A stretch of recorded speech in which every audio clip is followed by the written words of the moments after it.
स्वागत है प्रिय विद्यार्थियों आपका आपके अपने चैनल संस्कृत माला में। जैसा कि आप सभी जानते हैं अभी बिहार बोर्ड का एग्जाम चल रहा है और आज संस्कृत विषय का एग्जाम था और मैं आशा करता हूं कि आप लोगों का सभी का एग्जाम बहुत ही अच्छा गया होगा। जितने भी छात्र हैं जो अपना विषय संस्कृत रखे हुए हैं तो आज का वीडियो उन्हीं के लिए है। आज हम लोग संस्कृत पेपर का एनालिसिस करने वाले हैं, तो आप लोग कितना सही बना के आए हैं आप लोग चेक कर सकते हैं। तो चलिए शुरू करते हैं। आप लोग कॉपी और पेन ले लीजिए और सही उत्तर मिलाते चलिएगा, फिर कमेंट करके जरूर बताइएगा कि आपके कितने नंबर बन रहे हैं। तो चलिए शुरू करते हैं। विद्यार्थियों, मेरे पास यह जो प्रश्न पत्र है जो विद्यार्थियों ने भेजा है मेरे पास, यह जो सेट है यह बी वाला सेट है। आप लोग अपना सेट देख लीजिएगा कि आपके पास कौन सा सेट है, और जिन लोगों का जिस विद्यार्थी के पास बी वाला सेट हो तो वह मेरे साथ ही मिलान कर सकते हैं, और जो अन्य विद्यार्थी हैं जिनके पास अलग अलग सेट है वह बस प्रश्न देखते जाए और अपना उत्तर मिलान करें कि यह प्रश्न कहाँ पे है और इसका सही उत्तर क्या है। तो चलिए मिलाते हैं। सबसे पहला प्रश्न देखेंगे आप। यह प्रश्न व्याकरण से पूछा गया है। इस बार अधिकांश जो प्रश्न है वह व्याकरण से पूछे गए हैं। कुछ ही प्रश्न ऐसे हैं जो किताब से पूछा गया है, जो आपका जो मूल किताब पीयूषम लगा हुआ है उससे पूछा गया है। चलिए देखते हैं। सबसे पहला प्रश्न है, पठितुम में कौन सा प्रत्यय है? तो आप बताइए आपने यह कौन सा उत्तर सही लगाया है। आपके विकल्प है ए तुमुन, फिर दिया गया है त, और सी में दिया गया है त्वा, और डी दिया गया है तहसील। तो आप बताइए कौन सा लगा के हैं आप लोग, फिर मैं बताता हूँ इसका सही उत्तर क्या है।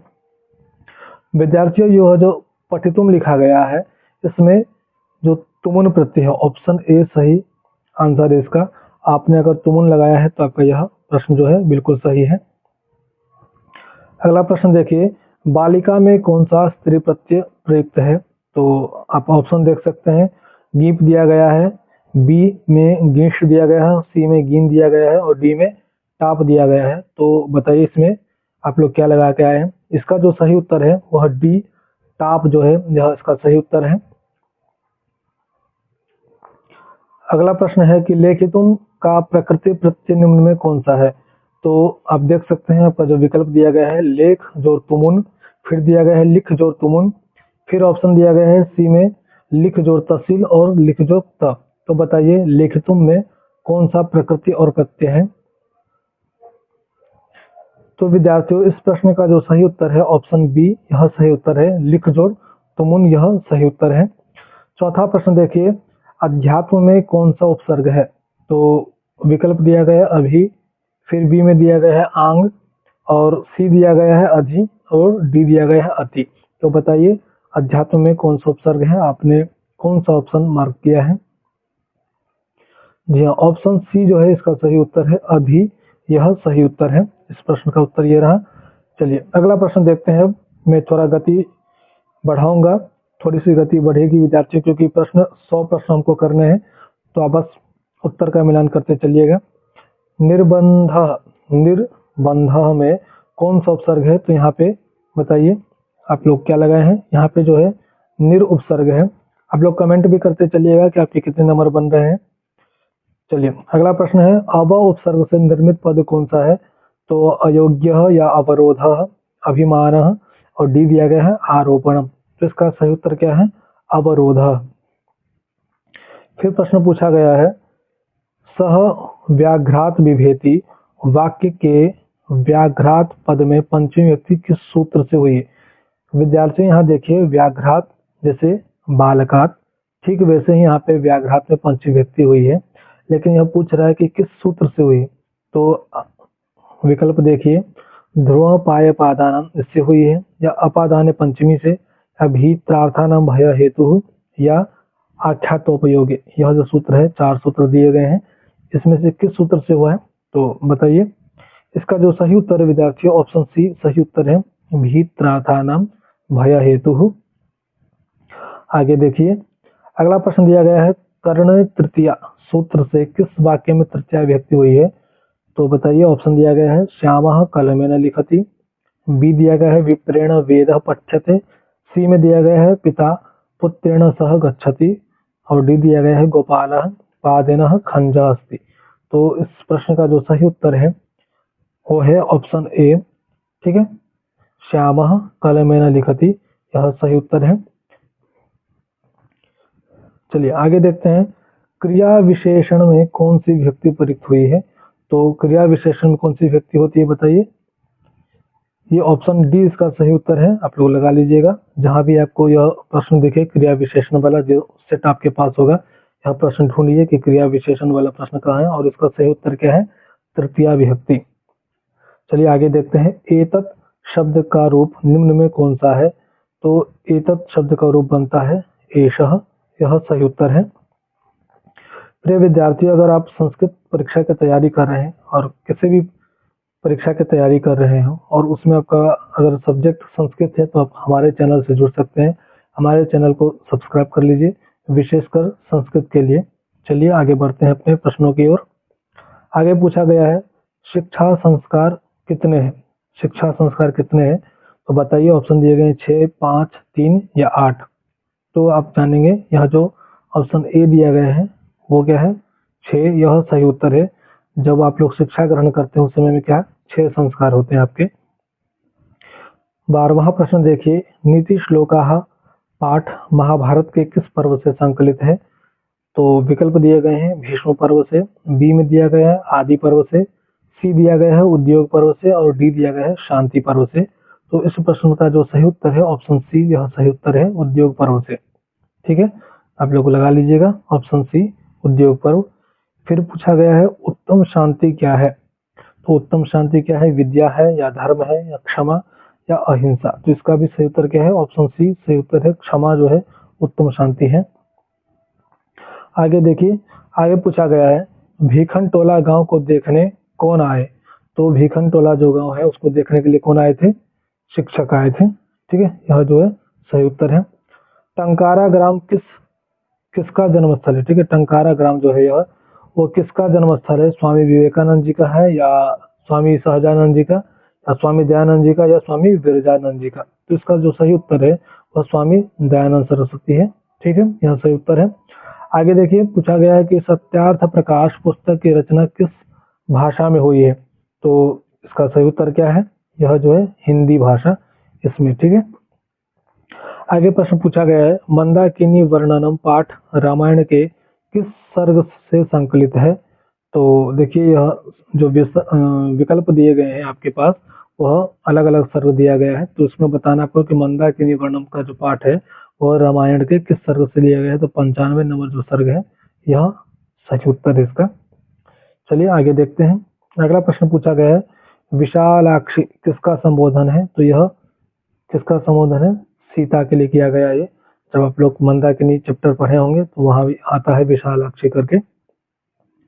सात्विक दान किसका विचार करके दिया जाता है। तो ऑप्शन दिया गया है स्थान का, समय का और पात्र का।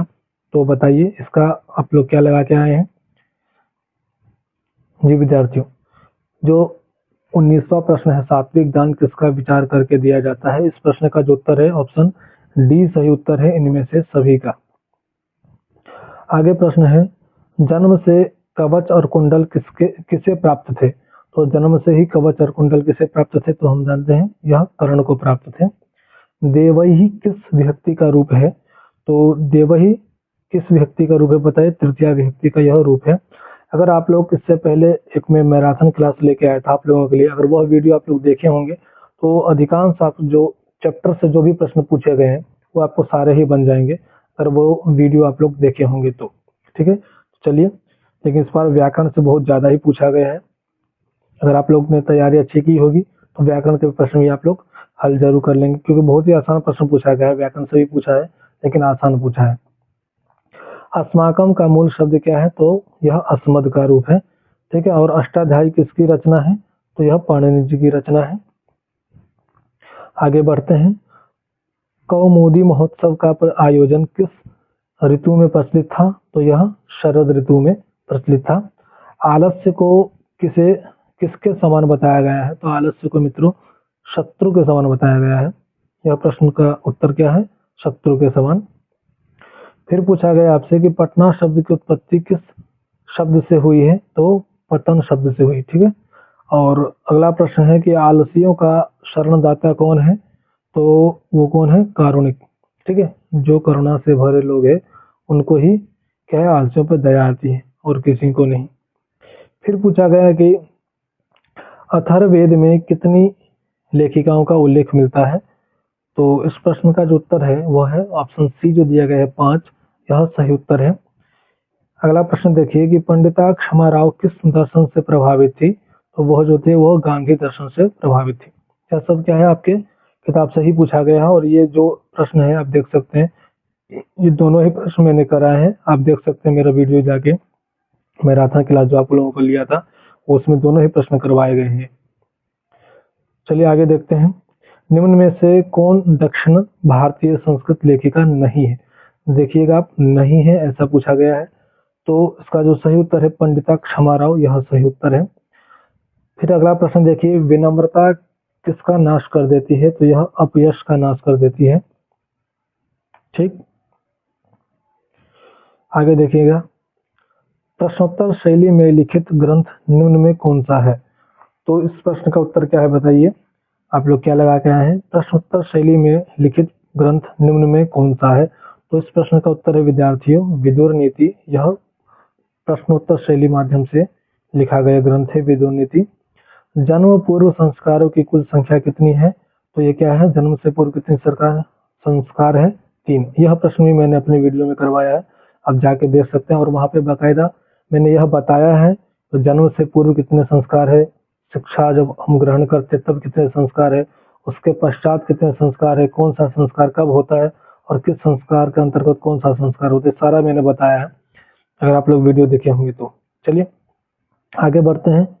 प्राचीन काल में शिष्य को क्या कहा जाता था? तो विद्यार्थियों प्राचीन काल में शिष्य को क्या, ब्रह्मचारी कहा जाता था। जैसे मैं अभी आपको विद्यार्थी बोल रहा हूँ वैसे प्राचीन काल में ब्रह्मचारी कहा जाता था। हमारी मातृभूमि कैसी है? तो हमारी मातृभूमि कल्याणमयी है। आगे पूछा गया है, ईश्वर तक पहुंचने के मार्ग का विस्तार किससे होता है? तो यह सत्य के द्वारा होता है। अपगाभी पद का क्या अर्थ है? तो अपगाभी पद का जो अर्थ है नदियों द्वारा। यह सी जो ऑप्शन दिया गया है नदियों द्वारा, यह सही उत्तर है। आप लोग कमेंट जरूर कीजिएगा कि आपका नंबर कितना बन रहा है। ठीक है, और यह जो मैं बता रहा हूँ बिल्कुल सही उत्तर है, इसको आप ध्यान पूर्वक मिलान कर ले। फिर बताइए कि प्राचीन संस्कृति की पहचान किससे होती है?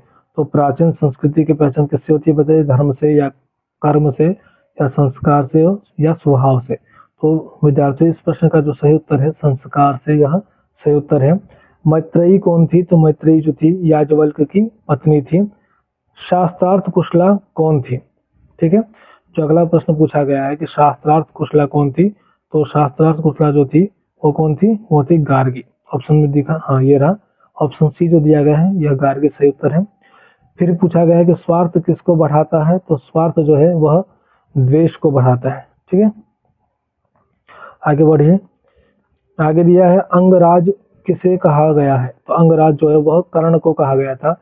निरुक्त के रचयिता कौन है? तो निरुक्त के रचयिता है ये यास्क जो है, यास्काचार्य बोलते हैं इनको। तो यह जो है निरुक्त के रचयिता है। और यह प्रश्न भी मैं करवा रखा हूँ अपने वीडियो में, देखिए बिल्कुल वैसा ही क्वेश्चन आया है। धर्म के कितने लक्षण है? तो धर्म के 10 लक्षण है, यह सही उत्तर है। आगे पूछा गया है विजय कैसे प्राप्त होती है? तो विजय जो है वह सत्य के द्वारा प्राप्त होती है। पाटलिपुत्र के निकट किसका अत्यधिक उत्पादन होता था? तो वहां पे फूलों का अत्यधिक उत्पादन होता था। किसे जानकर जन्म और मृत्यु रूपी भव सागर को पार किया जा सकता है? तो विद्यार्थियों ईश्वर को जानकर जन्म और मृत्यु रूपी भव सागर को पार किया जा सकता है। आगे पूछा गया है चंद्रगुप्त मौर्य के काल में पाटलिपुत्र की कौन सी व्यवस्था उत्कृष्ट थी? तो ऑप्शन दिया गया है जो शोभा रक्षा, अगर कहीं आपको दिख रहा हो ये पहला ही ऑप्शन है शोभा रक्षा, यह सही उत्तर है। ठीक है, यहाँ देखिए रक्षा व्यवस्था तो दिया गया है, यहाँ भी रक्षा व्यवस्था है लेकिन न्याय यहाँ पे, तो आपका जो बुक है आप पढ़ेंगे ध्यान पूर्वक तो यहाँ देखेंगे आप शोभा रक्षा व्यवस्था ऐसा दिया गया है। ठीक है, तो इसीलिए यह ऑप्शन ए जो है यह सही उत्तर है। आगे देखिए पाटलिपुत्र किस प्रांत की राजधानी है? तो यह बिहार की राजधानी है। ठीक। अलसशाला में बढ़ती हुई आग को देखकर पहले कौन भागा? तो पहले सबसे पहले धूर्त भागा था। फिर आत्मन शब्द के तृतीया विभक्ति एक वचन का रूप निम्न में कौन सा है? तो आत्मन शब्द के तृतीया विभक्ति का एक वचन में रूप बनता है आत्मना। ऑप्शन डी जो है यह सही उत्तर है। फिर आगे देखिएगा आप विद्यार्थियों कि पाश्चाती किस लकार का रूप है? तो पाश्चाती लृट लकार का रूप है यह। शोभते किस लकार का रूप है? तो शोभते जो दिया गया यह लट लकार का रूप है।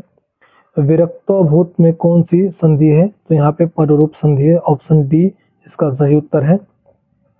आगे देखिए, इस धातु के लट लकार प्रथम पुरुष एक वचन का रूप कौन सा है? तो लट लकार प्रथम पुरुष एक वचन में बनता है आपका इच्छति, यह रूप बनता है। ऑप्शन सी जो है सही उत्तर है।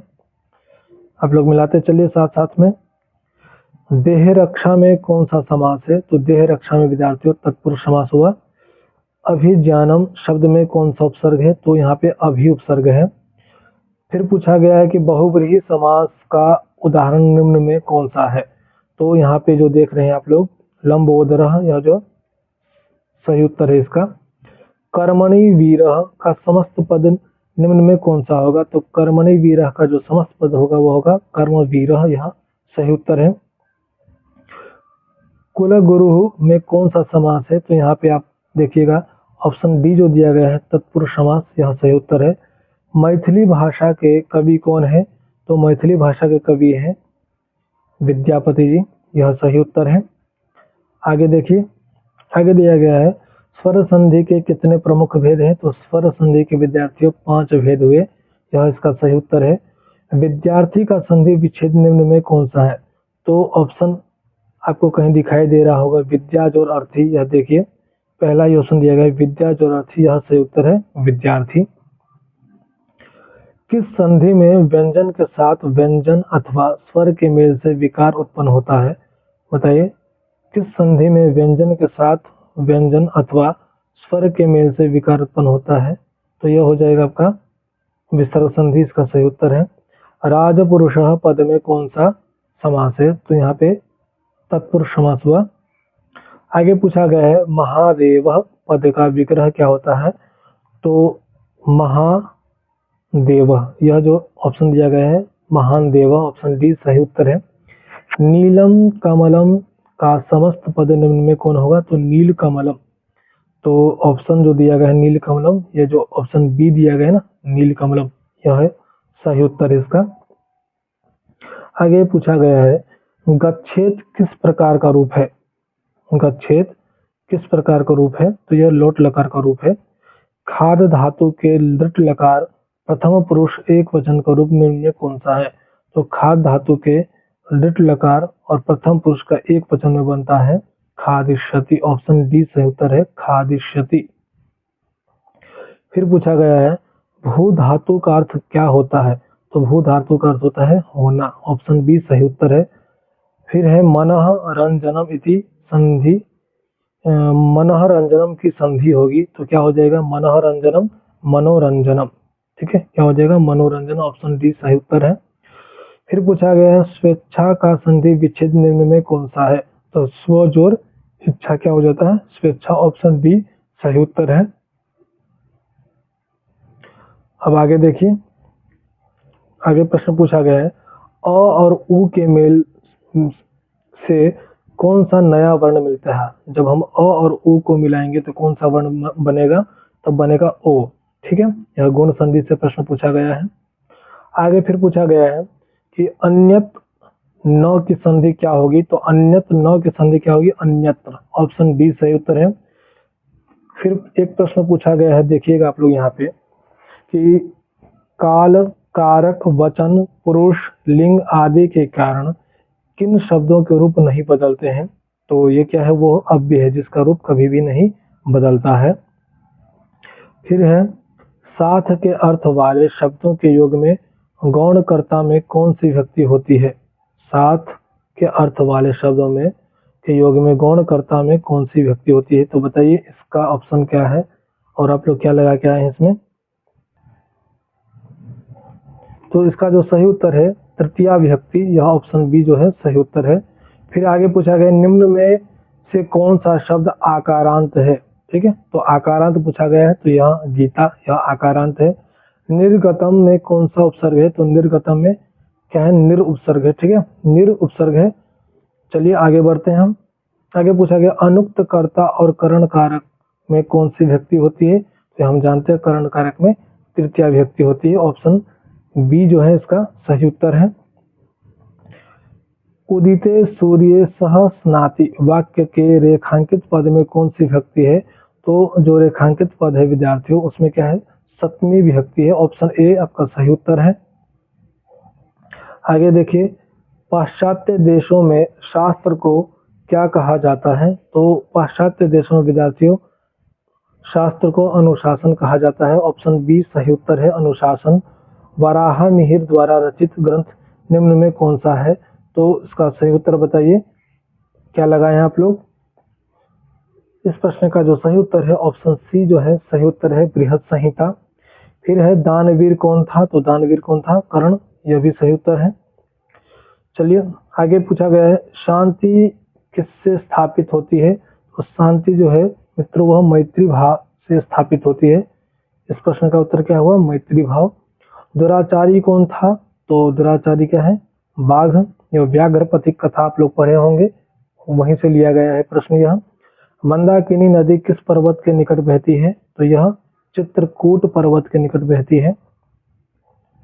आगे है रोगी के लिए क्या लाभदायक होता है, तो यह औषधि, बिल्कुल आसान सा प्रश्न था।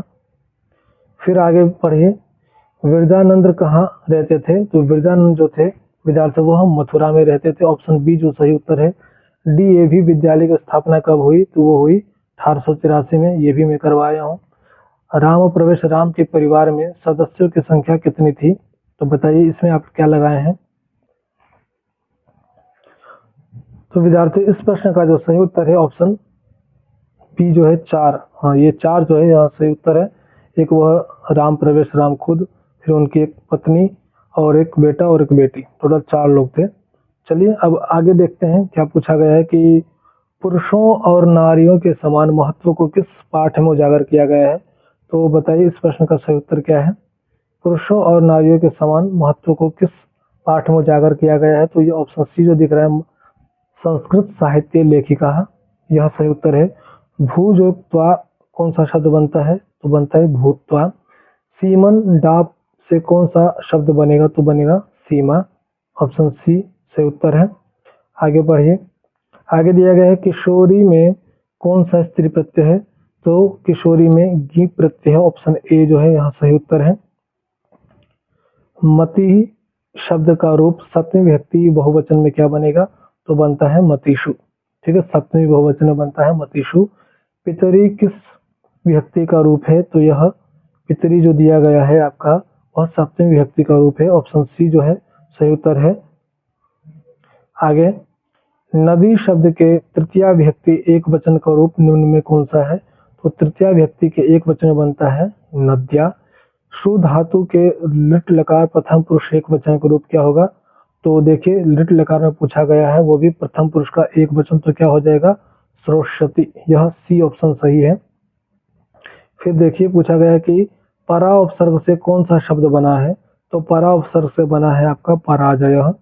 अकरोत किस प्रकार का रूप है, तो यह अकरोत जो है वह लंग लकार का रूप है। इस प्रकार आपके 100 प्रश्न हो गए। तो आप लोग बताइए आपके कितने नंबर बन रहे हैं। अब और आप लोग अगर नहीं मिला पाए हो तो आप वीडियो को फिर से बैक करके देख सकते हैं, और कहीं डाउट हो तो आप मुझे कमेंट कर सकते हैं। चैनल को सब्सक्राइब कर लीजिए। मिलते हैं अगले वीडियो में। धन्यवाद। जय हिंद।